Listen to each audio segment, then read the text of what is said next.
Welcome to Sputnik, orbiting the world with me, George Galloway. And me, Gayatri. Is Theresa May the new Iron Lady, or is she rather tinnier? Is she the new Mrs Merkel, or more Mrs Merton?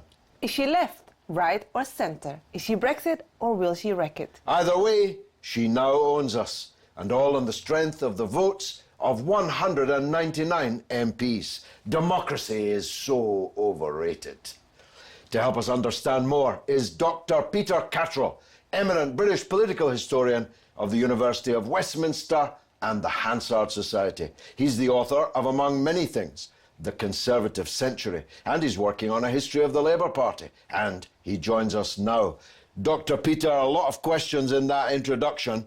What is Theresa May? She's the new Prime Minister of the United Kingdom of Great Britain and Northern Ireland, or at least she is at the moment, and she tells us that she wants to remain so. She also tells us that she wants to be friends with Europe, but quite what that friendship means in practice is a work in progress. She has a back history in various ways, so of course she's been Home Secretary for the last 6 years. And in her announcement of her campaign, the speech she gave in Birmingham on the 11th of July, she went out of her way to say that, among other things, if you're black, you're more likely to be pulled over on the street than if you're white. And dealt with more harshly, I'm quoting her. Dealt with more harshly by the justice system. It's rather an admission for the Home Secretary. Indeed. And so that's one of the issues that needs to be thought about when we look at her back history, where she's coming from and where she thinks she's taking us now. After all, so far, beyond the phrase Brexit means Brexit, she's not really filling in much detail. You almost need to resurrect the skills of the criminologists of the Cold War to try and work out what it is she's actually promising to do with Britain.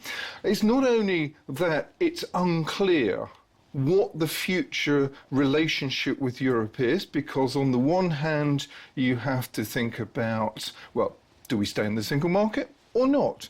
Do we end free movement of labour or not?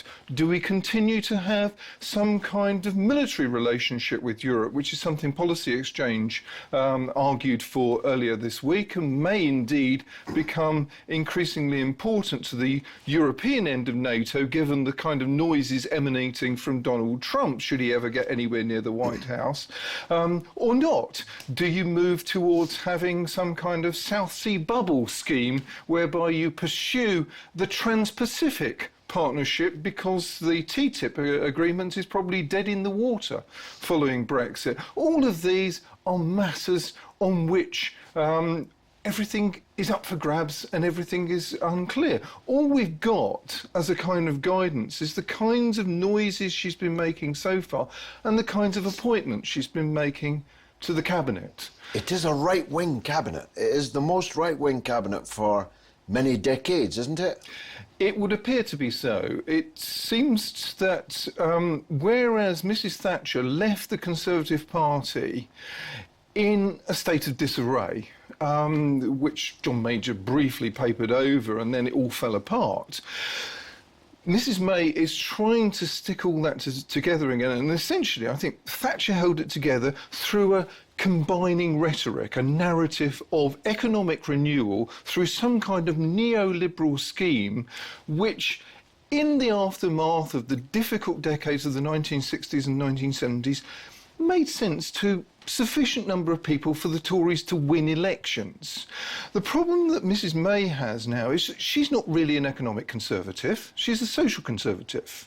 I mean, that's her record at the Home Office. That's the record of rhetoric around immigration, even though, ironically, of course, she didn't really tackle immigration. She presided over a huge increase in it. Indeed, and to some extent she's been the chief beneficiary of a vote against her own policies. But you have a shift towards social conservatism. You also have, however, a number of rather curious appointments, because you look at people like Andrea Leadsom and Priti Patel, who are hang 'em and flog 'em social conservatives, but they've both been put in a positions where they must hate the jobs they're in. Andrea Leadsom, not known to like the countryside, is now in charge of the countryside. Priti Patel wants to destroy the Department of International Development, which she's just been given. Does this tell us that Theresa May has some kind of understated sense of humour? And then the man, of course. The answer to that is Boris Johnson. Exactly. Yes, Yeah. well, quite, yes. I mean, short of putting the Duke of Edinburgh, Prince Philip, in charge of the Foreign Office, she could hardly have chosen someone with a greater track record of insulting Johnny Foreigner and upsetting apple carts everywhere he's gone. What do you make of that appointment? Well, I suppose one of the things you can say in favour of Boris is that he can speak several different languages. So that means He can insult people. He can be rude to people in more languages than his predecessor, Philip Hammond, who was probably never going to insult anyone or indeed interest anyone terribly much. I mean, Boris is someone who will continue to attract attention on the world stage, and at a time when Britain seems to be at risk of occupying a diminishing role in that world stage, having someone who distracts from that. You will add to the gaiety of nations, as it were. Absolutely. Well, Lock up your daughters, though. The chancelleries and the grand viziers would do well to lock up their daughters. yeah, in the country of Boris's patronal line, as it were, Boris comes across as being a welcome relief from what's going on in Turkey at the moment, I suppose. And after all, he just insults people. He doesn't kill them. So, at least not yet. He knocks a boy down. Yeah, he almost killed that little Chinese boy. But is the detail not there because they're keeping it from us, or because there is no detail and they're having to make it up as they go along? I think one of the problems is that, well, there are a number of reasons why there's no detail. There's no detail because Whitehall has not done any planning for any detail. And as you know, essentially, it's not ministers who design policy. Ministers set the strategic direction, if they're any good. Right? Cameron didn't. Cameron tended to just think about tactics. But ministers' job is to set a strategic direction for government. Then the civil servants go away and work out how to turn this into detailed policy. Now, when you're trying to unravel a relationship which has been lasting for 40-odd years and covers not only your relationship with 30 other European countries, because we're talking about the European Economic Area, not just the EU, but also relations with a whole range of other parties around the world, trade relations which are governed through EU negotiations. That's not going to be the work of a moment, however insouciant David Davis sounds about these kinds of things, not least because of the huge range of different things they cover. It's not just tariffs. Tariffs are only a tiny part of it. It's also regulations for a whole series of products, including very complex financial instruments. So there's been no work on any of that before the referendum vote. Well, the House of Commons has just, in rather damning words that have been underreported, accused David Cameron of a dereliction of duty by not making a plan B. Do you think he did that because it never occurred to him that he might lose the referendum? Or that he would leave anyway, as he announced maybe. early days. I think there are various ways in which you could answer that. Now, obviously, I'm not David Cameron, but one way of interpreting it is to say, well, if he'd prepared for it and the vote had gone the other way, he would have been told off for wasting money. As it is, it was up to the Leave side in many ways to come up with a scheme, rather than for them to say... I mean, it's up to the state, and I can assure you, on the basis of almost 30 years in Parliament, the British civil services never usually found wanting of a plan B. They normally prepare for any and all eventualities. Well, they did. As you know, the referendum legislation actually specifies that the government had to produce something called alternatives to membership. And this sets out, this is what happens if you stay in, and there is this bleed of alternatives. And it goes through various different models. So it talks about this is the Norwegian model, this is the Turkish model, this is the Canadian model, and so on. And it's clear to me that the intention of the government, and maybe it was in the back of the minds of your former colleagues in Parliament, who knows, that the publication of this was supposed to frame the debate. As you know, it didn't. No. Nobody talked about the alternatives. Indeed, we have the words of people like Liam Fox, now happily sitting around the cabinet table, that they were deliberately avoiding doing things like that because they wanted to maximise the ambiguity so they could build a broad coalition which would vote for leave. Now, what you have to do then is get everyone invested with what they want it to mean and then sort it out afterwards. Well, that, of course, is where Theresa May is That's now. where we now find her. She was elected, if I can use that term Loosely, in its yes. loosest term, by 199 people. Now, of course, we both know there are John Major, James Callaghan.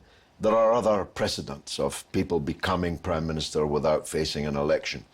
But on the cusp of such gigantic changes to Britain's position in the world, don't you think the case for an earlier general election is going to become irresistible? I think in some ways it might be quite attractive to her, though we already know that she tends to play her cards close to her chest. She tends to to blame other people rather than necessarily taking blame herself. So in speech after speech to the Police Federation, she's tended to bash the police rather than take responsibility for her own policies.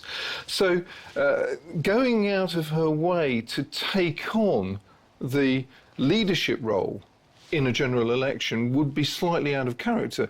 But I think from her point of view, if she's going to win a general election, this autumn might be her best chance of doing so.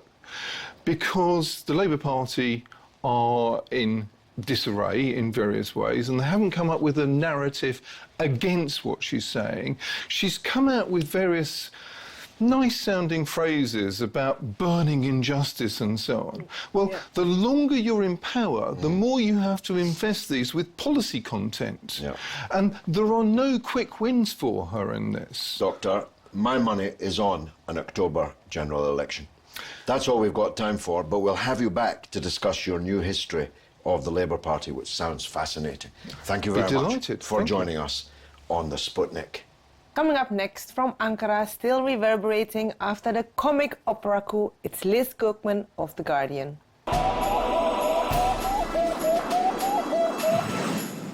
Welcome back to Sputnik. It was a 1960s-style coup. Grab the airport, the television station, put your tanks on the bridge over the Bosphorus, and hunky-dory.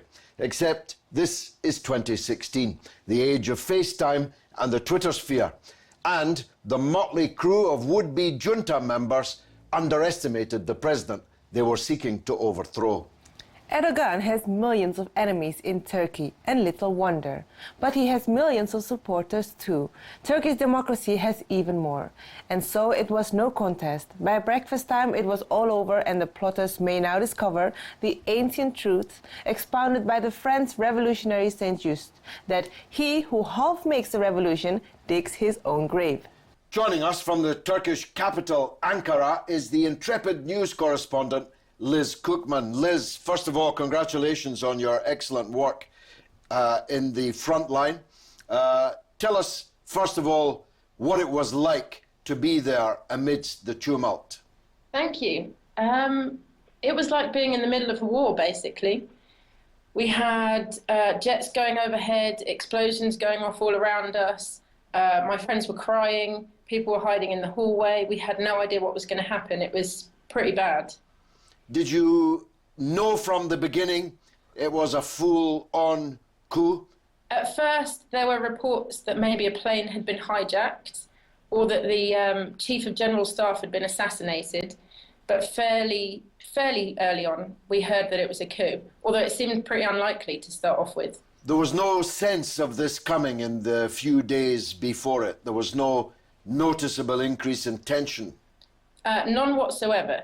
Nobody predicted it. but a few analysts had said a few weeks before that Erdogan had given more autonomy back to the military because of the tensions going on in the southeast, and this could potentially lead to a coup, but nobody expected it now. So the public answered his call, didn't they? He made this FaceTime interview in which he called on the people of Turkey to rise up, to come out. What did it feel like to see them do so at that late hour of the evening? Honestly, very scary, actually. There was a certain mob mentality, although it was an amazing thing what the Turkish people did. There is a certain scary nationalism that's been unleashed from the Turkish people. And, well, last night was the 5th night in a row that the people are still out on the streets. What were protests have become more like a carnival, a pro-Erdogan carnival. There's a lot of nationalists out. There's a lot of... the streets are very, very tense at the moment. Turkish nationalism's not a new thing, of course. It's a defining characteristic of the state. And one of the impressive things for me was that the millions were not out on the street carrying the picture of their president, as they would be in an Arab country, for example. They were carrying the flag of their country and their state. Isn't this one of the characteristics of this, that Turkey has a real state, real institutions, that real people are prepared to defend? That's definitely true. Real people are very proud of their nation, and there are 3 main types of nationalism in Turkey. There's an ethnic nationalism, which is a sense of an ethnic unity in true Turks, and also Turkish tribes such as the Uyghurs in China and the Tatars in the Crimea.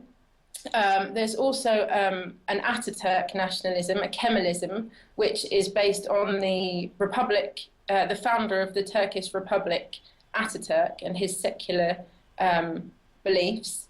And there's now an Islamist nationalism, which is very much Erdogan's AKP followers. Yes. And although people weren't holding up pictures of Erdogan, but the states were. So, for example, all the electronic advertising signs have been turned into Turkish flags, but they also have pictures of Erdogan. The celebrations that have been going on for 5 days in Taksim in Istanbul, which is like a main square, there are big pictures of Erdogan. These are pictures from the big cities. What is the news from the other places throughout Turkey? I mean, Turkey is obviously also a tourist destination. How is it looking throughout the country? Well, certainly the more touristy areas in the west and the south coast don't tend to be too politically charged. But on Saturday night, there were reports in Malatya, which is in the south, that a group of Turkish nationalists were invading an Alevi area. The Alevi are a minority, quite liberal Islamic religious group. There are reports that a violent mob were invading the area, but they were never confirmed. Aside from that, there has been reports of Syrian migrants having their houses burnt down and sort of various one-off attacks. There was a terror attack in Trabzon, which is in the north, yesterday, I believe. So the main focus of the coup has certainly been Istanbul and Ankara, but the rest of the country seems to be descending more into some slight infighting and minor terror attacks. Now, 2 at least of those strands of nationalism that you described are usually manifested in hostility to the Kurdish minority. The main party that is supported overwhelmingly by the Kurdish population was quickly out against the coup. To what extent can we expect an intensification of anti-Kurdish feeling and actions from the centre, from the state? So since the AKP, who are the ruling party, the Justice and Development Party, have been in power for about 13 years, they championed a peace process. They were instrumental in brokering the ceasefire with the PKK in the southeast. Well, they're everywhere, but mostly in the southeast. It collapsed last year. Since then, Erdogan and various other people within the PKK have made it very clear that they will not give up on this fight until they've achieved full neutralization of the PKK. So until they've disbanded the PKK and finalized their existence, I guess. In terms of the average Turkish person, there isn't a lot of open, obvious problems or racism towards the Kurdish people. But there is certainly a lot of anger at the terror attacks recently from the PKK. In terms of going forward, the recent state of emergency has been sold as something that needs to be in place not only to tackle the military coup, but also to tackle terrorism. So I would expect a lot of crackdowns on the PKK in the coming months. Although morale in the army must be rather uncertain at the moment. It's not the best time to start a new war. That's true, but the Turkish army is massive. I believe it's the second largest in NATO. There have been a lot of arrests and a lot of purges from the army, but there's still a lot, like a very sizable force left. Now, it's difficult, I think, for Erdogan to contemplate the real consequences or logic conclusion from what he's saying. But if all of this was got up by an American exiled cleric, the Gulen movement, the United States must have known what Gulen was doing.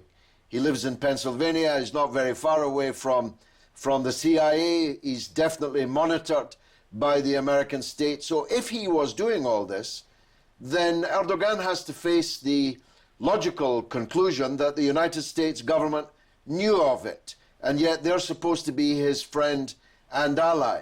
To what extent is that seeping in now to public discourse? I would say that's not an entirely new situation. There has been a witch hunt against Gülen and his followers for about 3 years since there was a corruption scandal in December 2013, which was largely thought to be a Gülenist plot, and since there has been a concerted effort to remove any Gülenist from national institutions, the police, the army, various other organizations.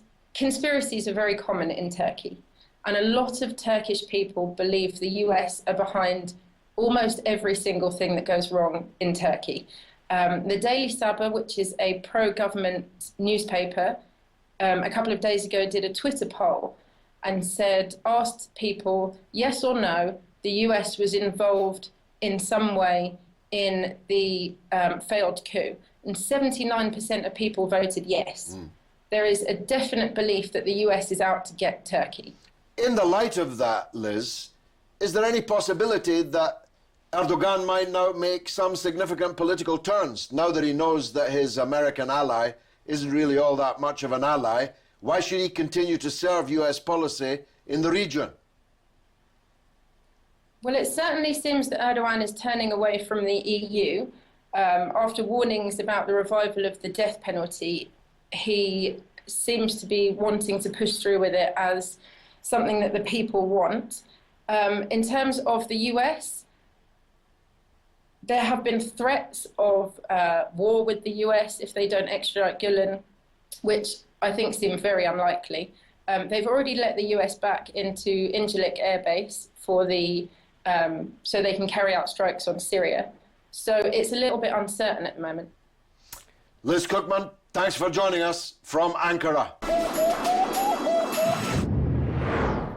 And now it's your turn to tell us what you think through the portals of social media. What's rattling, Gayatri? So Theresa May, rebranding the Conservatives or more of the same? Mac59 says, brand nasty is the official Tory line. And Which she, of course, devised. She's the first person to describe the Tory party as the nasty party. And now she's its leader. Wow. Go figure. Wow. Other Harry Cole says, it is actually worse. The world events are accelerating, so it's perfect conduit. And on Turkey, what motivated the failed coup and where does the country go from here? Sheila says, it's Erdogan's coup. He benefits, and now he can iron out everyone who would have stopped him. I think it's a bit more complicated than that, but I guess we don't have any more time. No, that's right. That's all for today. Which, alas, means it's the end of the show. But you can stay in touch with us through Twitter at RT_Sputnik or on Facebook, Sputnik on Russia Today. It is goodbye from me, Gayatri. And from me, George Galloway. It's been marvellous.